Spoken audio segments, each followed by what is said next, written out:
더 소름 끼치는 것은 이런 장면이 이번 처음이 아니라는 점입니다. 노무현 전 대통령 사건 때도 그랬습니다. 컴퓨터 속 문장이 곧바로 유서처럼 받아들여졌습니다. 그 글쓰기 좋아하고 그 필체 좋은 그 양반이 컴퓨터에 유서를 작성했다는 것을 사람들은 믿지 않았습니다.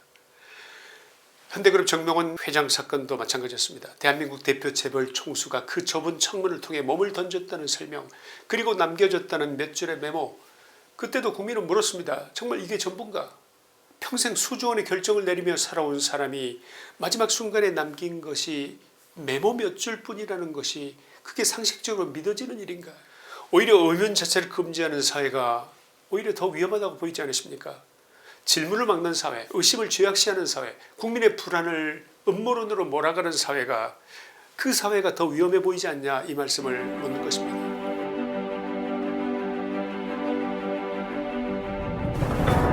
우리 사회는 어느 때부터인가 누군가의 죽음을 액면 그대로 받아들이지 못하게 됐습니다. 지난 5월 6일 새벽 신종호 서울고등법원 부장판사가 숨진 채 발견됐습니다. 그는 김건희 여사의 도이치모터스 주가 조작 등 사건 항소심을 맡았던 재판장이었습니다. 경찰은 유서로 추정되는 문건을 확보했고 법원 혐의점은 없는 것으로 보고 정확한 경위를 조사하고 있다고 보도됐습니다. 그런데 저는 이 사건을 보면서 이상한 느낌을 지울 수가 없습니다. 언론이 일제히 나서서 마치 약속이라도 한 것처럼 이번 재판과는 관련이 없는 것으로 보인다, 업무 부담 때문으로 보인다, 이런 식으로 뭔가 방향을 너무 빨리 제시하고 있기 때문입니다. 여러분 혹시 유서 원본을 보신 적이 있습니까? 휴대전화 포렌식 결과를 누가 알려준 적이 있습니까? CCTV로 그의 마지막 모습을 본 적이 있으십니까? 그런데 왜 이렇게 빨리 결론을 지으려고 안달인 것인지 그게 이해가 가지 않아서 그래서 드리는 말씀입니다. 의문의 출발점은 그가 속한 재판부의 판결입니다. 김건희 여사의 도이치모터스 주가 조작 등 사건에서 1심은 징역 1년 8개월을 선고했고 핵심 쟁점이었던 도이치모터스 주가 조작 혐의는 무죄로 판단했습니다. 그런데 신종호 재판장의 항소심 재판부는 지난 4월 28일 1심을 뒤집고 징역 4년과 벌금 5천만 원여를 선고했으며 주가 조작 혐의와 샤넬 가방 수수 혐의 등을 유죄로 판단했습니다. 물론 1심과 2심의 판결은 다를 수가 있겠습니다만 재판에 관한 통계 관점에서 보면 이번 신종호 재판부의 판결에는 분명히 의심스러운 점이 없다고 할 수도 없습니다. 첫째, 1심의 형량 1년 8개월이 2심에서 4년으로 형량이 이처럼 크게 달라진 경우는 사례가 전혀 없는 것은 아니지만 적어도 이례적인 일인 것은 분명해 보입니다. 둘째, 1심이 무죄로 판결한 것을 2심이 유죄로 뒤집은 경우 이 역시 100개의 사건이 있다면 그중에서 불과 손에 꼽힐 만큼 극히 드문 일로 알려져 있습니다. 바로 이 지점에서 의문이 고개를 듭니다. 평생을 판사로 일해오면서 크고 작은 사건들을 원만하게 처리해왔고 엘리트 판사로도 알려져 있던 그의 판결에서 왜 이렇게 이례적인 판결이 나왔을까? 그는 왜 이 판결을 내리고 불과 8일 만에 하필 자신이 몸담았던 그 건물에서 뛰어내린 것일까? 의문이 쉽게 가라앉지 않습니다. 문제는 그 다음입니다. 이 판사의 죽음을 대하는 언론의 대응, 경찰의 대응, 정부의 대응, 이 모든 것이 수상쩍은 생각이 들어서 말입니다. 첫째, 모든 언론은 일제히 그의 죽음이 재판과 관련이 없는 것으로 보인다거나 가중된 업무 부담이 원인인 것 같다는 식의 헤드라인을 왜 그렇게 뽑는지 이게 이해하기가 어려웠습니다. 신문들이 모두가 똑같은 목소리를 낸다. 상식적으로 자유민주주의 국가에서 좀처럼 보기 힘든 일 아니냐, 이 말씀을 드리는 것입니다. 우리가 지금 믿을 만한 신문이 별로 없고 소위 기레기들도 너무 많다 보니 이들이 뽑는 제목조차 마치 뭔가를 국민에게 주입시키려는 것이 아닌지 의심하지 않을 수 없는 것입니다. 원래 자유민주주의 국가에서 판사의 죽음은 국가적 사안입니다. 특히나 정치적 사건을 맡고 있던 판사의 죽음이라면 미국과 유럽의 수사기관 같으면 완전히 초비상 수준으로 움직입니다. 현장의 보존, 출입기록의 확보, CCTV의 분석, 휴대폰 포렌식, 전자기기의 압수, 직전 통화 내역의 확인, 유서 필적 감정, 주변 압박의 여부 조사, 재판 관련 외압의 가능성 검토, 이런 것들은 반드시 진행돼야 합니다. 왜냐하면 판사의 죽음에 대한 의문은 곧 판결 시스템 전체에 대한 의문으로 이어지기 때문입니다. 그게 자유민주주의를 지키는 하나의 시스템인 것입니다. 그런데 우리 대한민국에서는 언론이 약속이라던 것처럼 재판과는 관련이 없는 것처럼 보인다. 어떻게 그렇게 잘합니까? 국민은 아직 아무것도 보지 못했습니다. 유서 원본도 본 적이 없습니다. 포렌식 결과도 본 적 없습니다. CCTV도 공개되지 않았습니다. 그런데 언론은 어떻게 그렇게 빨리 결론부터 내립니까? 왜 그렇게 서둘러 국민의 의문을 봉쇄하려 하는 것입니까? 더 소름 끼치는 것은 이런 장면이 이번 처음이 아니라는 점입니다. 노무현 전 대통령 사건 때도 그랬습니다. 컴퓨터 속 문장이 곧바로 유서처럼 받아들여졌습니다. 그 글쓰기 좋아하고 그 필체 좋은 그 양반이 컴퓨터에 유서를 작성했다는 것을 사람들은 믿지 않았습니다. 현대그룹 정명원 회장 사건도 마찬가지였습니다. 대한민국 대표 재벌 총수가 그 좁은 창문을 통해 몸을 던졌다는 설명, 그리고 남겨졌다는 몇 줄의 메모. 그때도 국민은 물었습니다. 정말 이게 전부인가? 평생 수조 원의 결정을 내리며 살아온 사람이 마지막 순간에 남긴 것이 메모 몇 줄뿐이라는 것이 그게 상식적으로 믿어지는 일인가?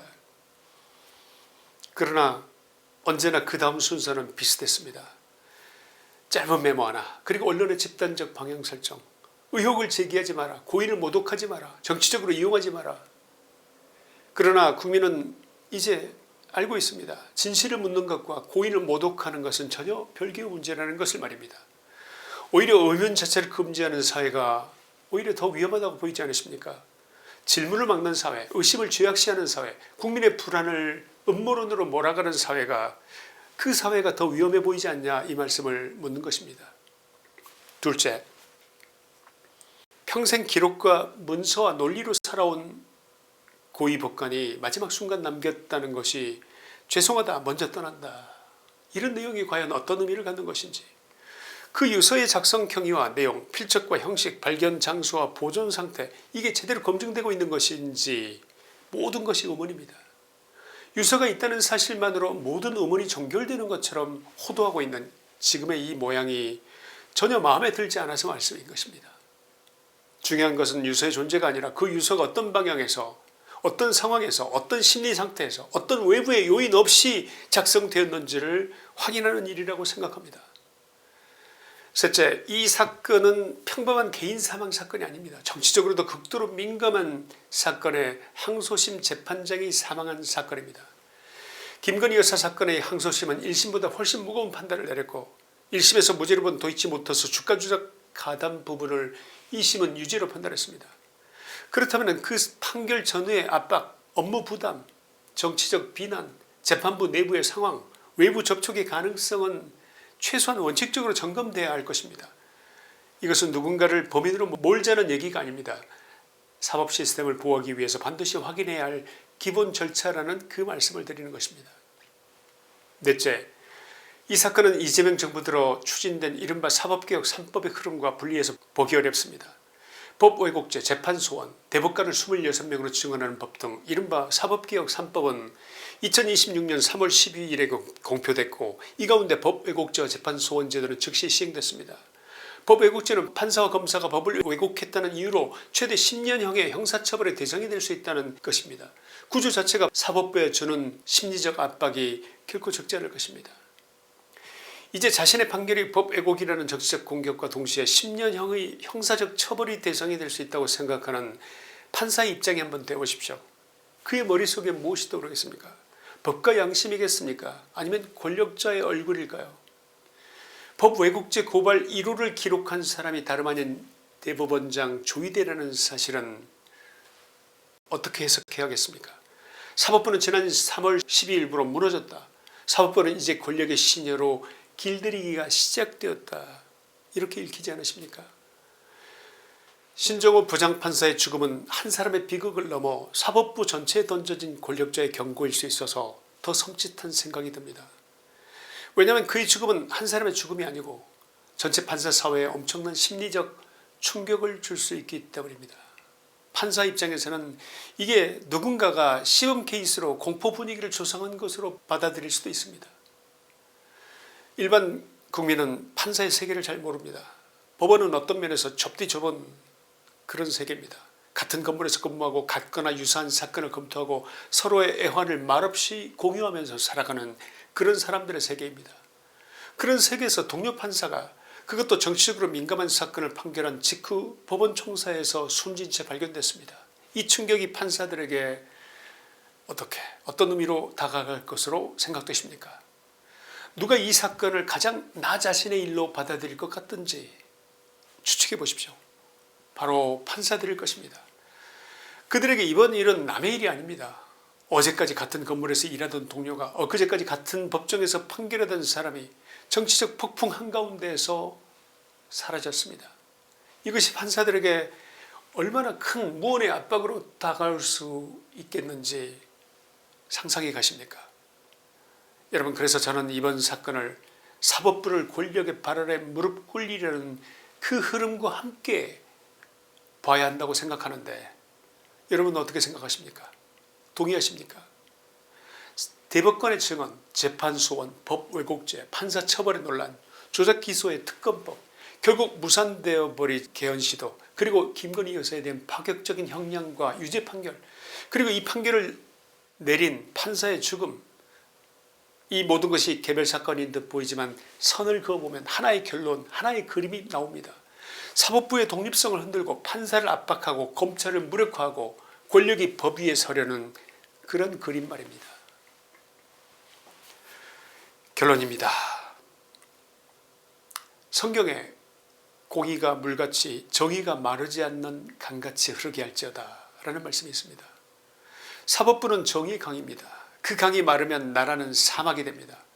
판사가 두려움 속에 판결하는 나라, 썩은 언론이 한 목소리로 애국자들을 극우라고 몰아붙이는 나라, 국민이 침묵을 강요받는 나라, 그런 나라는 더 이상 자유민주주의 국가라고 할 수 없습니다.